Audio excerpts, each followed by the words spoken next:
Have you ever finished an illustration, looked at it, and thought, now I need to add some text? But if you're making this in Affinity and you're kind of new to it, it can get overwhelming really quickly. Maybe you're like me and you've even just exported everything to Canva and added your artistic text there because it's just so much easier. Or maybe you've even just avoided text altogether because it seems way more complicated than it should be. The good news is that Affinity Designer has some incredible typography tools built right inside it. And once you know where everything is, adding beautiful text becomes a really fun part of the creative process. So in this video, I'm going to show you everything you need to know, especially if you're new to Affinity, about working with text in Affinity Designer 2 for the iPad. We'll cover the difference between artistic text and frame text, how to make text flow on a path, how to create reusable text styles, how to turn text into editable vector artwork, and a few of my favorite tricks for making titles feel custom instead of looking like they came straight from a font. So the very first thing you need to understand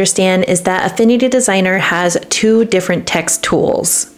If you're brand new, this can be confusing because they both let you type in some text, but they're designed for two completely different jobs. So let's start with artistic text. So I'll tap on the artistic text tool and simply tap on my canvas. Now I can start typing.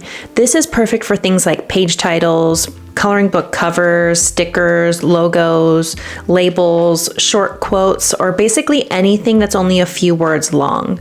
Once it's on the canvas, I can resize it, rotate it, recolor it, and move it anywhere I want. I like to think of the artistic text as placing a decorative object onto your artwork. But now let's compare that to the frame text tool. Instead of tapping once, I'll drag out a text box. Notice how it creates an area for my text to live inside. This is meant for paragraphs instead of titles. Things like brochures, posters, anything that includes some sort of design with a paragraph of text. As I keep typing, the words automatically wrap inside the frame, and if I resize the frame, the paragraph adjusts automatically. So here's an easy rule to remember. If you're writing a title, use artistic text. If you're writing more than one sentence, use frame text. This one simple distinction will save you a lot of frustration. So now that we know which text tool to use, let's make it actually look good. When you select your text, you see a lot of formatting options. And don't worry, we don't need to memorize all of them, but let's walk through the ones you'll use the most often. First, of course, is your font. Changing fonts completely changes the personality of your artwork. A playful handwritten font feels cozy, a bold sans serif feels modern, and a serif font feels elegant. And sans serif is going to have like the clean edges, and serif fonts have like the little design on the edges. That's just my simple way of putting it. The font that you choose tells part of the story before anyone reads the words. But next is the font size. Well, this is pretty straightforward, but remember that larger text naturally becomes a visual focal point. And then next is alignment. So it can be left aligned, centered, right aligned. These are great when you're laying out journal pages or planner pages or like posters, something with titling. Usually your artistic focal point is going to help you decide what alignment that you're going to choose. Next up is line spacing, and this was kind of hard for me to find at first. So first you just open up the Text Studio, and then here where you can see where the font would be bold, italic, underlined, or stricken through, tap on that caret, and then under positioning, this is where you can adjust the spacing between lines of text.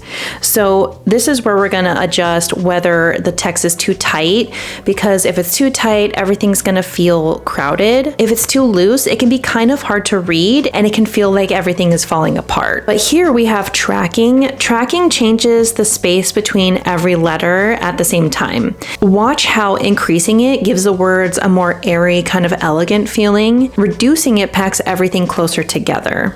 You can tap on this little kerning override. Kerning is similar, but instead of changing every letter, it only adjusts the space between two specific letters. Small adjustments like this can make your work feel like it's more thought out and just a little more professional.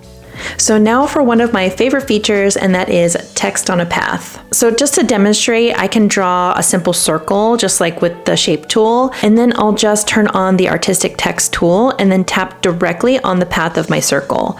Now I can type anything, and instead of everything writing in a straight line or just kind of floating, the text wraps perfectly around the circle. And this is fantastic for badges or stickers, logos, product labels, seals, just like decorative elements.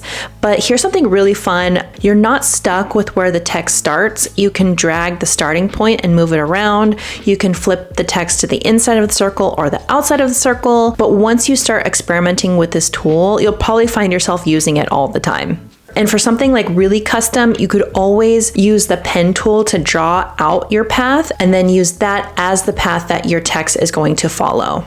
So next we're going to talk about text styles, but if you're just creating one design, the formatting doesn't really matter a whole lot. But if you're creating a lot of designs and you want sort of visual continuity or maybe even a signature style, text styles are really going to help you out a lot with this. Instead of manually choosing the same font, size, spacing, and color every time, you can save all of those settings into a reusable style. Now every heading is going to look identical. In order to create a style, you'll just need to go to the text studio, and then at the top, it'll usually default to no style, and then you can tap on new style. And so for this one, it's automatically going to default to whatever settings I have for this particular text. But now when you create a new design with text, you can select that text, open up the text studio, and then apply this text style to it. Now, if you use this text style in any other project, your text will look exactly as you made it in that original design. So now we're getting into one of my favorite features when using text in Affinity, and that's converting the text into vector shapes. So normally your text stays connected to its font.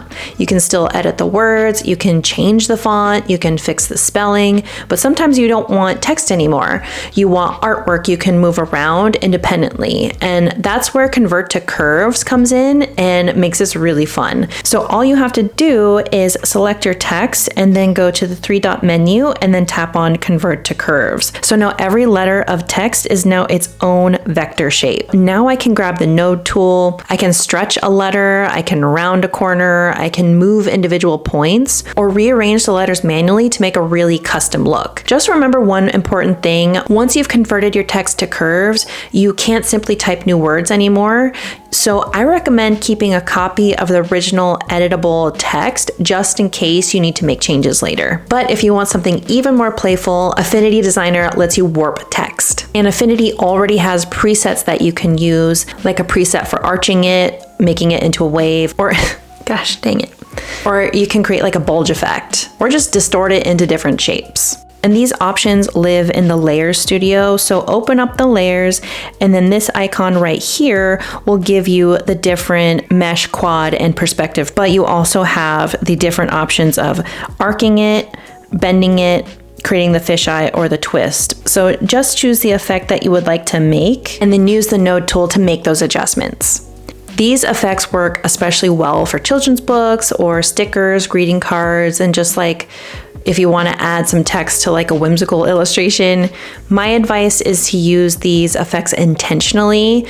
A little bit of distortion adds personality, but too much can make the text harder to read or just make it look a little bit amateur, if I can say that. Some of it kind of reminds me of using Microsoft Word in high school, so I would just say use it sparingly and intentionally. What I love to do is use these tools to add some perspective and depth. With this text, I can increase the size and then choose perspective, and then I warp the text to a vantage point. Then what I like to do is add more depth and make it look like it's big blocky letters. So I do that using the vector pen tool. So I'll open up the vector pen tool and then make it look like the letters are super thick. So here's one last creative trick. Once your text has been converted to curves, you can use Affinity Designer Shape Builder tool to make it look even more artistic. So again, this text has been converted to curves. So now I'm just going to use a vector shape. I'm going to place a heart over one of these letters.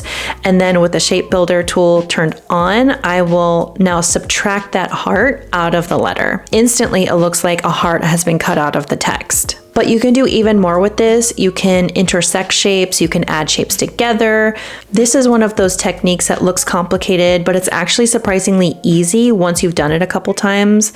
But this is a great way to customize your text, make logos or titles. These are also called Boolean operations, and there are so many edits you can make using them. There was one more feature I wanted to show you, but I forgot to film it for this video, and that's the Glyph browser. So I'm just going to insert a clip from a previous video so it's included in this tutorial as well. If you've ever downloaded a cute font and thought, why does mine not look as cool as the preview? Here's what you can do to make sure that you get everything out of the font that you've downloaded. A lot of fonts come with alternate glyphs. They're basically just different versions of the same letter. Think swoops and curls and decorative additions, just like all the fun stuff of a font. So here's how you use it. Type out your word like normal, then grab the text tool, open the text studio, and then go to the Glyph browser. Inside there, you'll see all the alternate versions available for that font, and you can just tap on one and swap it out instantly. So instead of a basic A, you can switch to a more decorative version. Same with the letters like G, Y, S. Those are usually the ones that have the most personality. Anything that goes below the baseline will have something kind of pretty coming off at the end. This is great because if you want these flourishes, you don't have to draw anything from scratch, and you're unlocking what's already built into the font that you've downloaded or even purchased. For instance, I like making baseball jerseys for my husband, and this feature helps me make them look really authentic. So if your lettering ever feels a little bit flat, just open up the Glyph browser. There could be a more fun version of that letter hiding in there. Now, before we finish up, let me save you from a few mistakes that you'll want to avoid. While I'm not an expert typographer, these tips will actually get you pretty far. So number one, using artistic text for paragraphs. Don't do that. If you're writing more than one sentence, frame text is almost always the better choice. Number two, using too many fonts. In most projects, 2 fonts are plenty.